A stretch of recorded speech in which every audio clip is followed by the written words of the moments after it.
आता घेणार आहोत बातम्यांचा वेगवान आढावा। बघूयात महाफास्ट 100 बातम्या।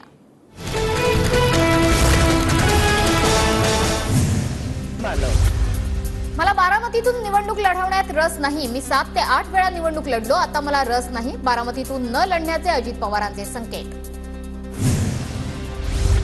विधानसभेत माझ्या मतदारसंघाबाबत दादांवर दबाव, माझ्या विरोधात कुटुंबातील सदस्य उतरवण्याची चाचपणी। आगामी विधानसभा निवडणुकीबाबत कर्जत जामखेड मतदारसंघाच्या अनुषंगाने रोहित पवारांचं वक्तव्य। बारामतीतून अजित पवारांकडून पुत्र जय पवारांच्या उमेदवारीचे संकेत। जय पवारांसाठी कार्यकर्त्यांची इच्छा असेल तर पक्षाची संसदीय समिती निर्णय घेईल। विधानसभा निवडणुकीसाठी बारामतीबाबत अजित पवारांचे संकेत। युगेंद्र पवार शरद पवार गटाकडून विधानसभेच्या रिंगणात उतरण्याच्या चर्चा। बारामतीत युगेंद्र पवार विरुद्ध जय पवार असा सामना रंगण्याची शक्यता। राष्ट्रवादी अजित पवारांच्या नेतृत्वात विधानसभेला सामोरं जाणार। जय पवारांबाबत पार्लमेंटरी बोर्डमध्ये चर्चा होईल। सुनील तटकरेंची प्रतिक्रिया। कुणाला उभं करायचं हा त्यांचा अंतर्गत विषय। जय पवारांच्या उमेदवारीवर बाळासाहेब थोरातांची प्रतिक्रिया। तर बारामती नाही तर संपूर्ण राज्यात महाविकास आघाडीबद्दल सहानुभूती, थोरातांचं वक्तव्य। पक्षाची संसदीय समिती उमेदवारी कुणाला द्यायची हे ठरवेल। जय पवारांच्या उमेदवारीच्या चर्चांवर प्रफुल्ल पटेलांची प्रतिक्रिया। लोकसभेच्या अनुभवातून अजित पवारांनी काही गणितं केली असतील। जय पवारांच्या उमेदवारीच्या चर्चांवर चंद्रकांत पाटलांची प्रतिक्रिया। रोहित पवार त्यांच्या पक्षाचे ज्येष्ठ नेते झाले। रोहित पवारांच्या वक्तव्यावर प्रफुल्ल पटेलांची प्रतिक्रिया। मराठ्यांना फक्त फडणवीसच टिकणारं आरक्षण देऊ शकतात। आरक्षण हवं असेल तर जरांगेंनी फडणवीसांच्या गुडबुकमध्ये जावं, नितेश राणेंचं वक्तव्य। लोकशाहीत आघाडी करण्याचा सर्वांना अधिकार। जरांगे 29 तारखेला कोणती भूमिका घेतात त्यानंतर बोलणार, भाजप नेते प्रवीण दरेकर यांची प्रतिक्रिया। लातूरमध्ये मराठा आंदोलकांचा जयंत पाटलांना घेराव। ओबीसी मधूनच आरक्षणाची भूमिका घेण्याची आंदोलकांची मागणी। जयंत पाटलांनी आंदोलकांचं निवेदन न घेतल्यानं निषेध केला। मोदी अल्पमतातले पंतप्रधान, त्यांनी बहुमत गमावलंय। देशातील स्वातंत्र्य 10 वर्षात गुदमरलंय। विरोधकांची गळचेपी सुरू आहे। राऊतांचा मोदींवर हल्लाबोल। ठाकरेच महाविकास आघाडीच्या प्रचाराचे प्रमुख नेते असणार। ठाकरेंच्या नेतृत्वात राज्यात विधानसभेचा प्रचार होणार। महाविकास आघाडीचा सीएम पदाचा चेहरा कोण, निवडणुकीनंतर ठरणार, सूत्रांची माहिती। पुढील 15 ऑगस्टला ठाकरे 2 सरकार, सीएम मंत्रालयात झेंडा फडकवणार। गेल्या वेळी ठाकरे 1 सरकार होतं, आता ठाकरे 2 सरकार येईल। खासदार संजय राऊत यांचं मोठं वक्तव्य।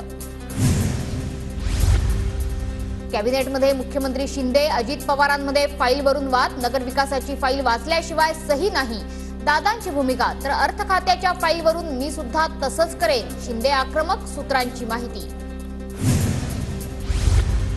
आमच्यात कोणताही वाद नाही, विरोधकांकडून बदनामी करण्याचं काम सुरू। शिंदेंसोबतच्या वादांच्या चर्चेवर अजितदादांची प्रतिक्रिया। शिंदे अजितदादांमध्ये वाद झाल्याच्या चर्चा निरर्थक, कुणीतरी जाणीवपूर्वक बदनामी करतंय, हसन मुश्रीफ यांची प्रतिक्रिया। महायुतीत 3 टोळ्यांचं गँगवॉर सुरू। राज्यातील सरकार 3 गँग चालवतंय। संजय राऊतांचा महायुतीवर हल्लाबोल। धाराशिव जिल्ह्यातील विधानसभेची एकही जागा सोडणार नाही, आरोग्यमंत्री डॉक्टर तानाजी सावंत यांचं वक्तव्य।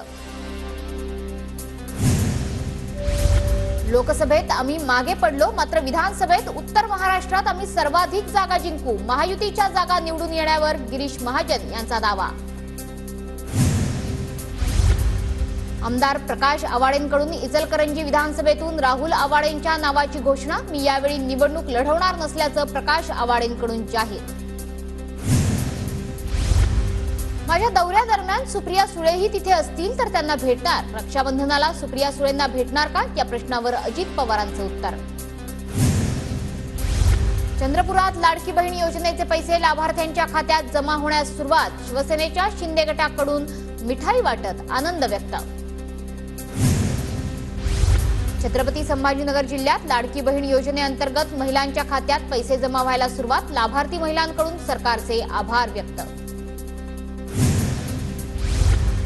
लाडक्या बहिणींच्या खात्यात योजनेचे पैसे जमा होण्यास सुरुवात. जुलै महिन्यात नोंदणी केलेल्या महिलांच्या खात्यात 3,000 जमा. रक्षाबंधनाआधीच सरकारचं गिफ्ट. लाडकी बहीण योजनेचा अर्ज भरूनही महिलांसमोर नवा पेच. 27 लाख महिलांचा आधार कार्ड हे बँक खात्याशी लिंक नाही. 3 दिवसात आधार कार्ड खात्याशी लिंक करण्याचं आव्हान.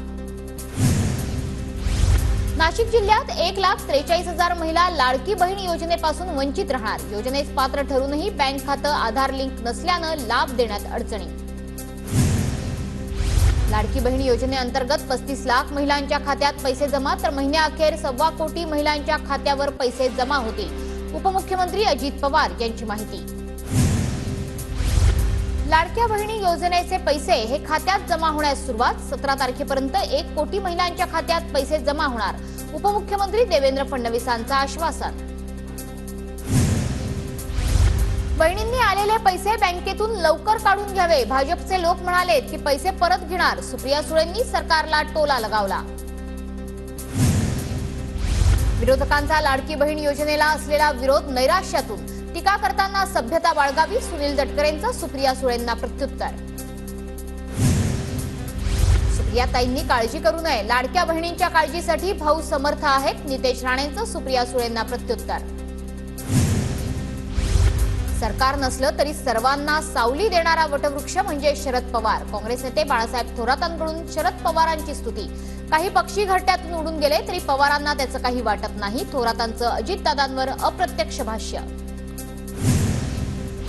नवाब मलिकांच्या ट्विटमध्ये घड्याळ चिन्हाचा वापर. स्वातंत्र्य दिनानिमित्त केलेल्या ट्विटमध्ये घड्याळ चिन्हाचा वापर. मलिकांच्या ट्विटमुळे चर्चांना उधाण. माजी मंत्री शालिनी पाटलांचं सामनाच्या संपादकांना पत्र. शिखर बँक घोटाळा पोलिसांना किरकोळ वाटतोय. अजित पवारांविरोधातील लढाईत पोलीस सहकार्य करत नसल्याचा शालिनी पाटलांचा आरोप. रिपाईचे सरचिटणीस डॉक्टर राजेंद्र गवई यांनी काँग्रेसचे प्रदेश प्रभारी रमेश चेन्निथला आणि बाळासाहेब थोरात यांची भेट घेतली. आगामी विधानसभा निवडणुकीच्या अनुषंगानं रिपाई आणि काँग्रेसमध्ये युती होण्याचे संकेत. रोहित पवार लहान आहेत. त्यांनी राज ठाकरेंवर पुन्हा बोलू नये. पवारांसाठी राजकीयदृष्ट्या हानिकारक ठरेल असं उत्तर दिलं जाईल. रोहित पवारांच्या राज ठाकरेंवरील टीकेनंतर कर्णबाळा दुनबळेंचा इशारा.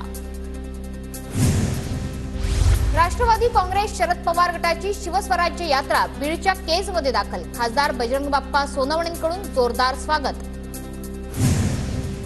सिंधुदुर्ग जिल्ह्याचे पालकमंत्री रवींद्र चव्हाण यांच्या जनता दरबारात 1,147 तक्रारी दाखल. यापैकी 631 तक्रारींचं निवारण तर 516 तक्रारी शिल्लक. नागपूरमध्ये भाजपचे माजी नगरसेवक प्रशांत चोप्रा यांचा काँग्रेसमध्ये प्रवेश. प्रशांत चोप्रा यांच्या प्रवेशामुळे पश्चिम नागपूर विधानसभा मतदारसंघात काँग्रेसला बळकटी. पंतप्रधान नरेंद्र मोदींच्या हस्ते लाल किल्ल्यावर तिरंग्याला वंदन. देशभरात 78व्या स्वातंत्र्य दिनाचा उत्साह. महाराष्ट्र सदनात 78वा स्वातंत्र्य दिवस साजरा. निवासी आयुक्त रुपेंद्र सिंह आणि अधिकाऱ्यांच्या उपस्थितीत ध्वजारोहण. महाराष्ट्र सदनाला आकर्षक विद्युत रोषणाई. मुख्यमंत्री शिंदेंचं वर्षा निवासस्थानी मंत्रालयात ध्वजारोहण. महाराष्ट्र पोलीस दलाच्या बँडकडून राष्ट्रगीत सादर. महाराष्ट्र पोलिसांकडून भारतीय ध्वजाला सलामी. स्वातंत्र्य दिनानिमित्त नागपुरात तिरंगा रॅली. तिरंगा रॅलीत देवेंद्र फडणवीसांचा सहभाग. पुण्यात राज्यपाल CP राधाकृष्णन यांच्या हस्ते ध्वजारोहण. उपमुख्यमंत्री अजित पवार ध्वजारोहण सोहळ्याला उपस्थित राहिले. विधानभवनात हा सोहळा पार पडला.